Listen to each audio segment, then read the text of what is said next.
Olá! Hoje nós vamos falar um pouquinho sobre a história da dança. E a gente pensa assim, poxa, a história da dança começou com o balé, né? Mas a gente se engana e a gente vai ver aqui que ela começa já lá no período do Homem das Cavernas, então há muito tempo atrás, né? A gente vai ter esses documentos que apresentam um humano em ação de dança que tem aí 14 mil anos, então bem antes de Cristo. A gente tem esses personagens aqui, personagens retratados aqui, e que eles estão aí dançando. Então veja que interessante, né? É claro que nesse período a gente vai relacionar a dança com uma espécie de um ritual. Ela sempre feita em grupo, ela não era algo ensaiada, assim como é o balé que a gente conhece, né? Mais próximo de nós, que é mais do nosso cotidiano, mas ela tinha a ver com esses rituais sociais, ou para chuva, para que tenha chuva, para que a caça seja boa, para eliminar ou se afastar de maus espíritos. Então ela tinha uma função ali ritualística, mas veja que o corpo então entrando em ação e a necessidade então do homem de se expressar corporalmente pelo movimento do corpo e se expressar aí por meio desses registros que a gente tem então aí para contar um pouquinho. Claro que não são grandes registros, a gente não tem uma coisa muito sistematizada e uma coisa muito recorrente, mas tem alguns desses fragmentos aí para a gente poder contar um pouquinho da história e a gente poder constatar essas informações. A gente aqui tem também, nesse mesmo período, né, que especialistas da pré-história, né, estudiosos dessa área, preocuparam-se muito pouco com a história do movimento. Tá? Ali tinha a gente tem, claro, muitos estudiosos que se concentram no estudo da arte rupestre, né? O Brasil é um polo riquíssimo de arte rupestre, tá? Mas com relação especificamente à história do movimento por meio da pintura rupestre, a gente não tem algo tão específico. A gente tem os registros dos desenhos que contam um pouquinho do cotidiano, da caça, de alguns rituais, enfim, mas a gente não tem algo sistematizado especificamente contando sobre a história do movimento, então é algo mais restrito, então a gente não tem tanto referencial, tanto repertório para dizermos sobre isso com mais profundidade. No período paleolítico, né, a gente tem que pensar aqui que a função então da dança era de caráter religioso, ritualístico, como já havia contado para vocês, tá? Então é importante a gente pensar aqui que diferente do balé clássico que nós conhecemos e que até hoje perdura aí na contemporaneidade, o balé clássico ele é feito para os nossos olhos, para a nossa contemplação, ela tem mais essa relação de contemplativa do espectador. Na dança do período do paleolítico, a gente vai ver que ela tem uma função. Então, a dança com uma função ligada ao grupo, ligada a rituais. Então, veja que aqui existe uma grande diferença entre o balé, por exemplo, e as pinturas rupestres da época, tá? Nesse período pré-histórico, a gente tem então nossos ancestrais, os dançarinos. Então, veja que interessante, né? Eles até dando alguns saltos, correndo, os animais correndo. É interessante também que o homem, ele se baseia muito no movimento dos animais, essa observação. Se a gente for ver até mais tarde com os índios, né, a gente vê que isso tem muita relação também. E imitações dessas figuras foram encontradas em grutas, tá? Então, é uma descoberta muito interessante. A gente vai ver aqui que tem essa coisa que incita uma dança de roda, né? A gente sabe que pela história da dança, a dança de roda, ela tem essa coisa de que ninguém é melhor que ninguém, e essa coisa da circularidade tem a ver com essa coisa da união, do grupo, tem essa coisa de igualdade entre as pessoas que estão dançando na roda. Então é bacana, a gente tem ali naquela figura que eu mostrei para vocês uma excitação disso, tá? E o movimento vai da direita para a esquerda, da direção dos grandes astros, Sol, Lua. Aqui é interessante então pensar que essa função ritualística da dança, que ela tem a ver então com esse social, ela vai sempre se relacionar com coisas da natureza. Então a natureza, o homem era movido pela natureza, né? Então tem lá o dia, tem a noite, a gente também hoje também se move em função das estações do ano, né? Então tem o inverno, tem o outono, tem a primavera, tem o verão. Então eles se baseiam, se calcam muito nessa relação íntima com a natureza. E essa relação então desses rituais por meio da dança aconteciam sempre muito focado no sol, na lua, no dia, na noite. Então isso tudo tinha eles eram muito mais conectados com a natureza. Hoje a gente não é tão conectado com a natureza, praticamente a gente vê que está quente, que tem sol, que é inverno, que está chovendo, mas a gente não está tão conectada com a natureza, porque a gente tem outras distrações. Naquela época não tinha televisão, não tinha celular, não tinha computador, não tinha internet, não tinha nada, não tinha afazeres, né? Então, fora das atividades do dia a dia, da caça, da agricultura, enfim, do artesanato que eles produziam, dos rituais, eles tinham esse tempo até de cultuar mais a natureza e eles eram então mais conectados, mais próximos dela. Então aqui a gente vê também, veja que bacana aqui, né, que de novo esse desenho citando essa formação de uma roda, né, no qual se faz que gira numa mesma direção e que tem a ver com essa coisa dinâmica, essa coisa de igualdade entre eles e semelhante aí às danças de origem africana, que remete, que no caso sugerem essa circularidade aí.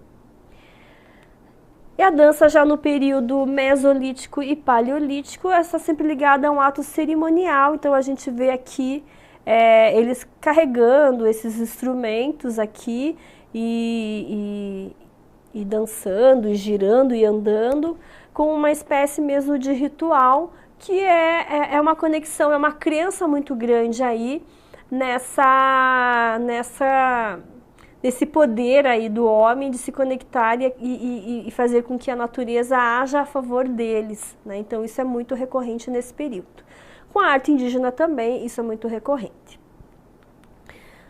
Aqui a gente tem um pouco da dança nos antigos impérios.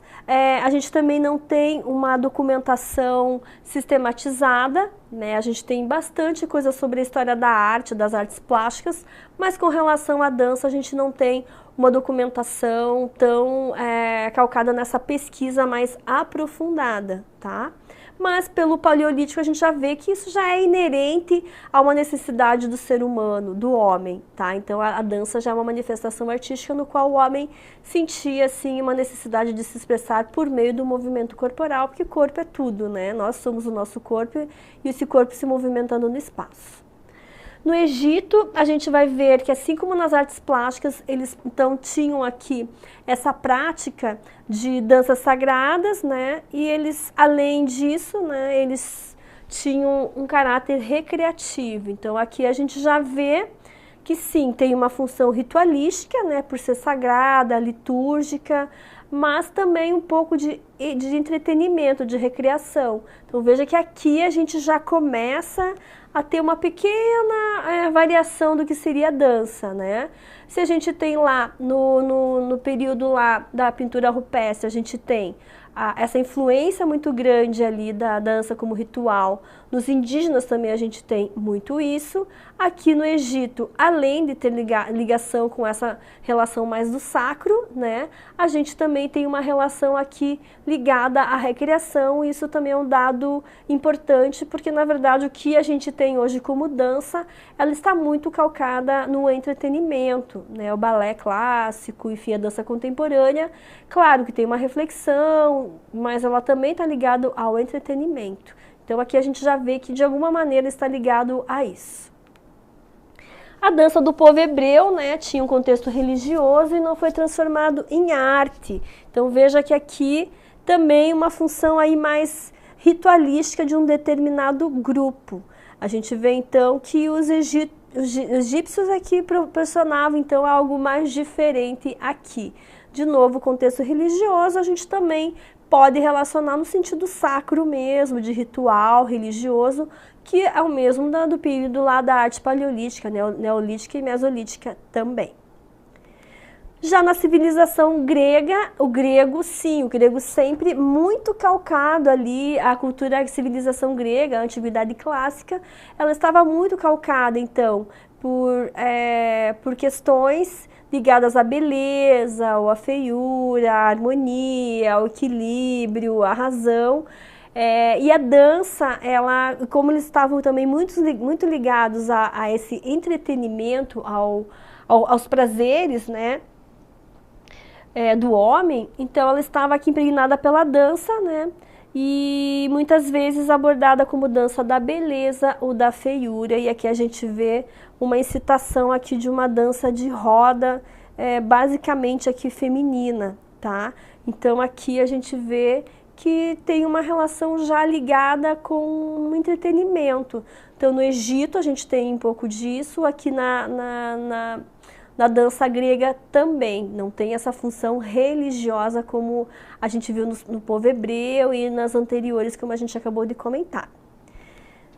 Na dança de roda fechada ou aberta ao som do canto gregoriano, isso na Idade Média, tá? Então na Idade Média a gente viu nas artes plásticas nas artes plásticas da Idade Média, sempre voltada para a religião cristã. E a dança também nesse período, ela era voltada para os cantos gregorianos, ou seja, a dança junto com o canto gregoriano, elas eram realizadas juntas, tá? Ela não foi integrada ao culto cristão por ser considerada pagão, mas tinha uma relação com o canto gregoriano, então consequentemente ela também tinha uma relação aí até cristã, ela era pagã, ou seja, pagã no sentido de que ela não era realizada por padres ou monges, eram realizadas por pessoas comuns, mas ela era manifestada por meio dos cantos gregorianos, então de uma certa maneira ela tem uma relação aí até com a Igreja Católica, mesmo que não feita diretamente para isso. Então a Idade Média aqui, a gente vai ver que existe uma ruptura então na evolução da coreografia, né? Então as culturas anteriores tinham 3 fases da dança: a sagrada, a ritual tribal totêmica, né? Que vai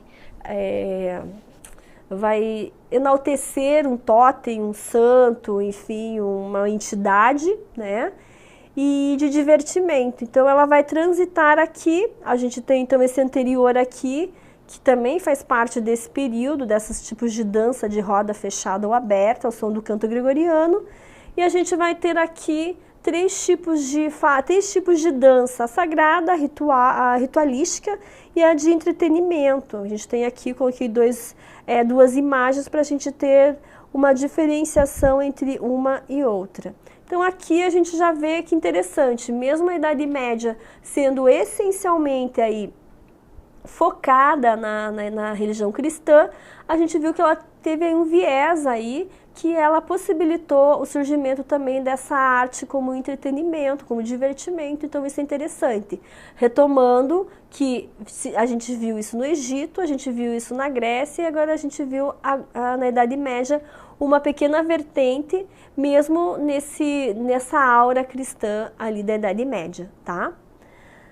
Então, no século XII, que é esse período aqui, da Idade Média, a gente tem a dança de corte, que vai marcar uma nova etapa na história. Então, aqui a gente tem como registro a dança da corte, e a dança da corte, ela servia para entreter as pessoas. Então, vejam aqui que interessante, né? As pessoas estão jantando, estão comendo, que tem aqui toda a aristocracia da época, e eles jantando ali, e depois eles tinham o prazer de assistir alguma apresentação de dança, normalmente acompanhada com música também. Então, música e dança têm uma relação íntima aí na história, tá? A gente tem aí já um prenúncio desse balé clássico nesse período, que vai ser sistematizado mais para frente, né?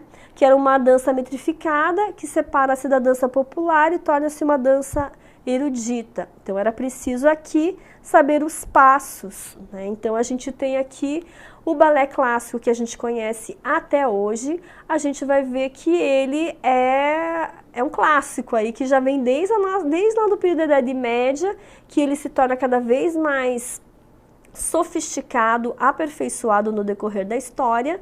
E a gente vê que então existe uma separação muito grande aqui, a gente tem uma fissura na história da dança, né? Porque então a gente separa aqui da dança mais popular, de caráter folclórico, para essa dança dita erudita.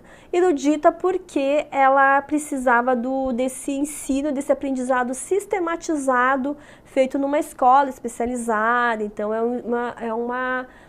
uma academia de dança no qual o aluno é convidado a participar durante anos e anos e anos para se aperfeiçoar. E isso começa então aí nos primórdios aí da Idade Média de maneira mais sistematizada, tá? A gente vai ver então que surgem os dançarinos profissionais e mestres da dança para entreter e divertir a aristocracia da época. Então tinha essa coisa muito de beleza, enfim. E o balé da corte, né, o balé de corte, que daí ele especificamente aqui treinado, ensaiado, de modo a responder e atender, a entreter um público muito elitizado aqui. E aqui a gente começa a ver que a história do balé começa a ficar cada vez mais rígido, né? Com esse modo de vida rígido, regras de horário, muitos ensaios. Isso tudo que a gente vê como do balé, a gente vê que a história dele já é fundada a partir desses preceitos de rigidez, de disciplina, enfim.